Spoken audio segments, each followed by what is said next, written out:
justice and peace and equality. All right, Game Changers Magazine, Game Changers Media Network, Voices of the Village podcast, and we're back. Exclusive episode. This story unfolded on social media. John dropped the video. You dropped the video last week. Game Changers got a hold of the video. Councilwoman Cam Varner incident targeting your business. You claim that Councilwoman and Chief Ken Noble targeted your business. Not so necessarily Ken Noble, but it was targeted by Cam Varner, and Ken Noble took the initiative to enforce his power, working hand in hand. Now, tell us, you had something on mind where you were telling us about something that was going on and what was happening around the case. What was that called? Oh no, we were speaking in reference to what happened in the steps I took for us with my attorney. Okay. So we filed an antelitum notice. Okay. The antelitum notice, you have 6 months to do after the incident. Okay. Or file the lawsuit after the incident. Okay. So anytime you suing a municipality or the city. So we served them with the antelitum notice, and the next step was just to file the lawsuit or whatever. So Cam Varner is in the lawsuit. Cam Varner is in the lawsuit. So, but you're suing the city of McDonough. Yeah, I'm suing the city under of the McDonough. preference of Councilman Cam Varner and being unethical, correct? Yes. All right. So now what I want to know when it comes down to it, they said they destroyed your business when they ramshacked. They didn't just shut it down.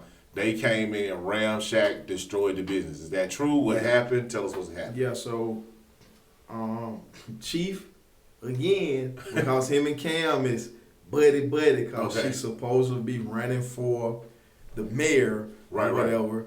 So she would, like I said, she would call every day we open, and he would call the captain, and the captain, they just went down the chain of command. Wow. So the chief keep telling them, lock me up, lock me up. They was like, what are we locking him up for? Why are we locking him up? Okay. And he was like, he's selling alcohol without a license. Okay. Who have you seen buying the alcohol? Right. So he would send them down there every day. They come in there, they look. It's people with sodas on the table. They had cups on the table. Okay. Juice in them. They don't know what's in the cups. They say, oh, they got to be in there drinking. Okay. I seen a girl with a bottle. You seen her with a bottle? What? Okay, if a girl had a bottle in her hand, what does that mean? Did she sell it to anybody? Correct.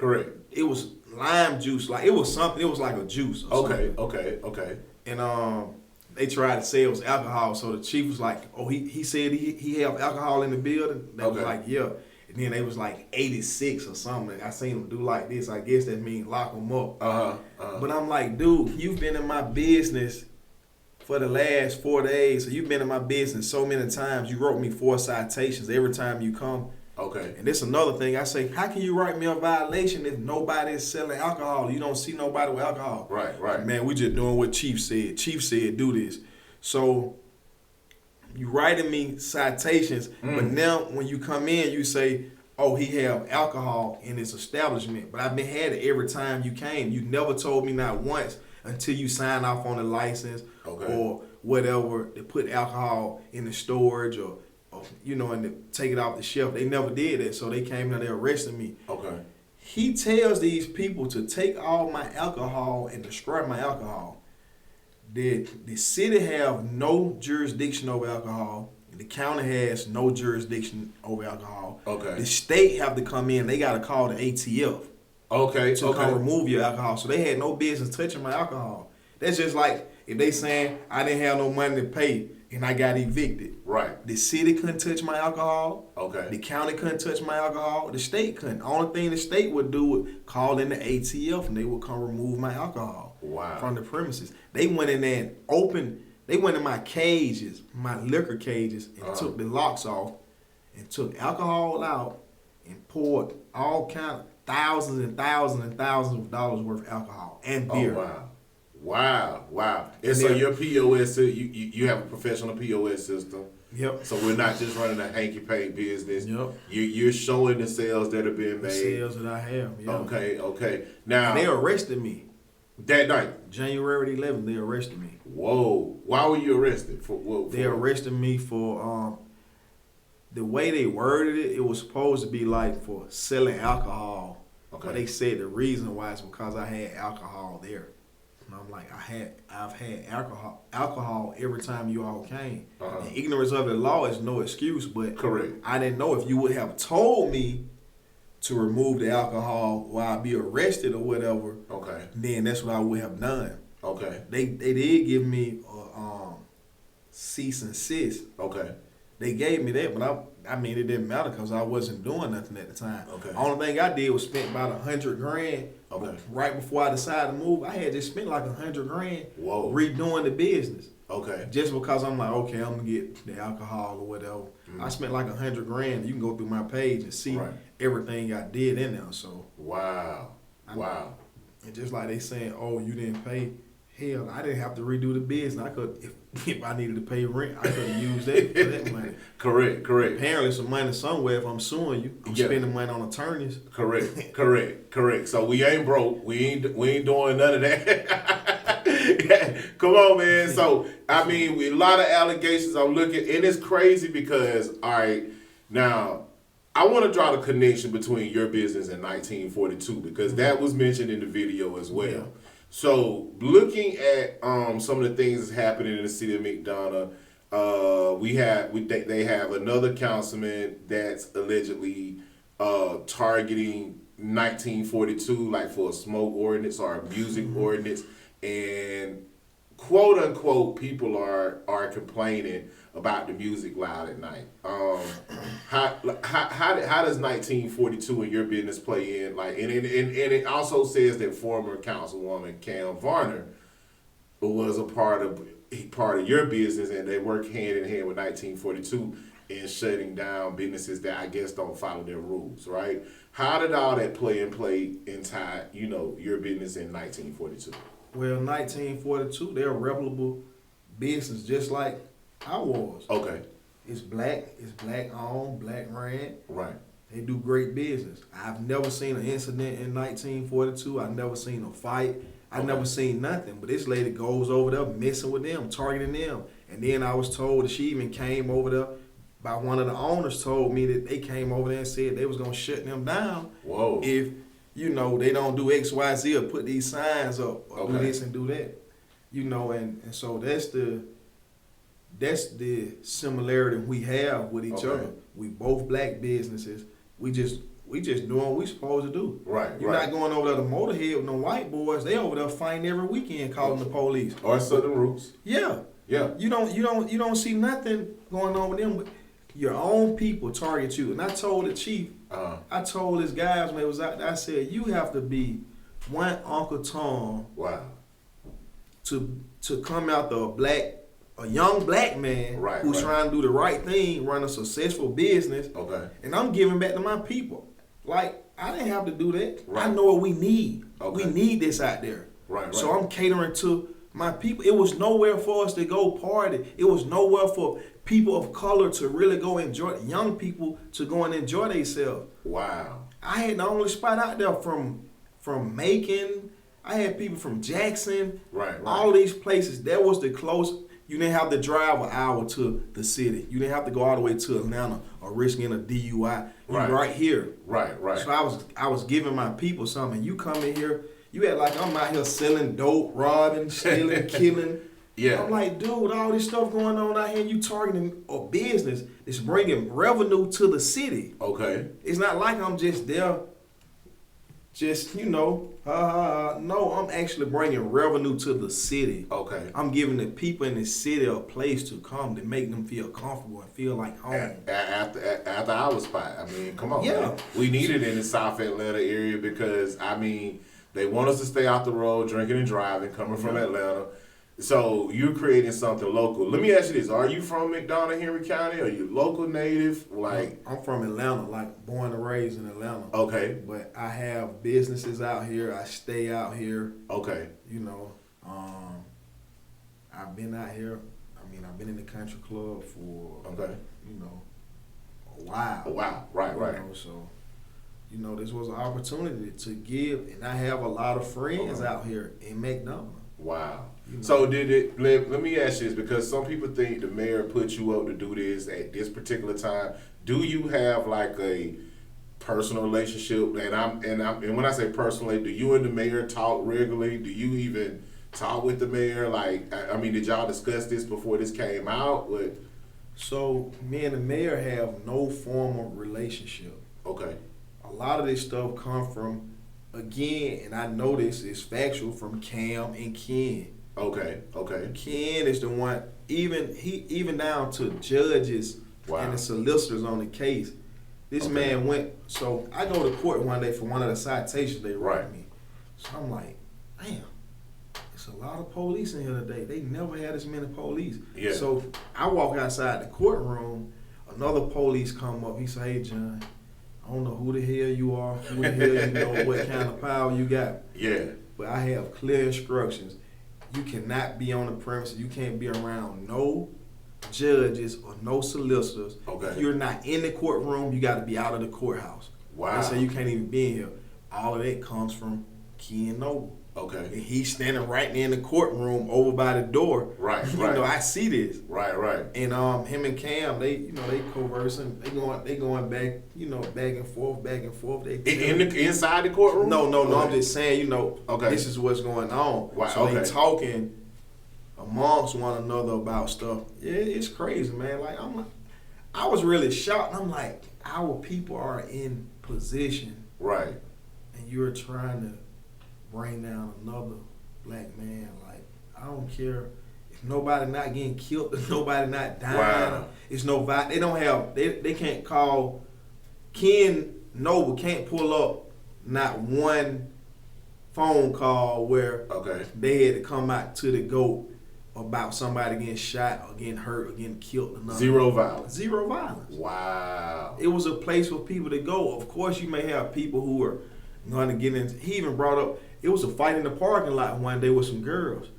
What does that have to do with my establishment? Correct. It did not happen in my establishment. Correct. So you're talking about something, that's the only thing he say, but it was never even, to my knowledge, no police ever even came out for that.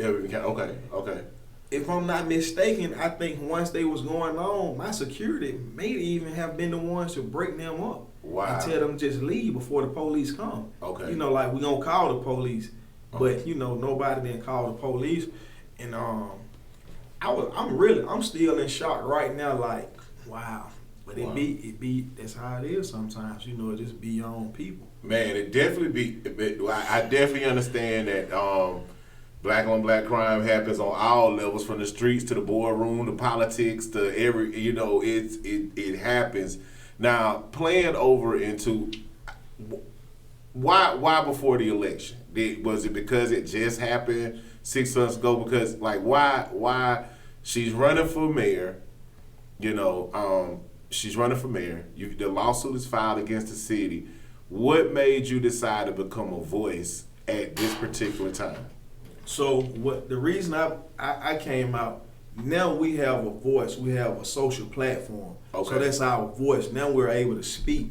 So when someone's coming out who's supposed to be for the people, and they're not for the people, because you don't understand the culture. I'm not even gonna say you don't understand the culture. You're not for the culture. Right. Because if you was for the culture, you wouldn't be targeting someone of the culture. Correct. So if you're for the people, then be for the people. You're not for my people if you're targeting black businesses. Correct. You're not targeting, you're not going after no whites, you're not going after no men. You're targeting black businesses. Wow. Everybody she's targeted has been black.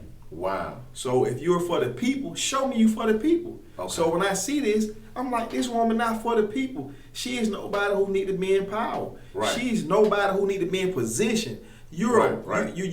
I've seen you personally abuse your power. You're abusing your power.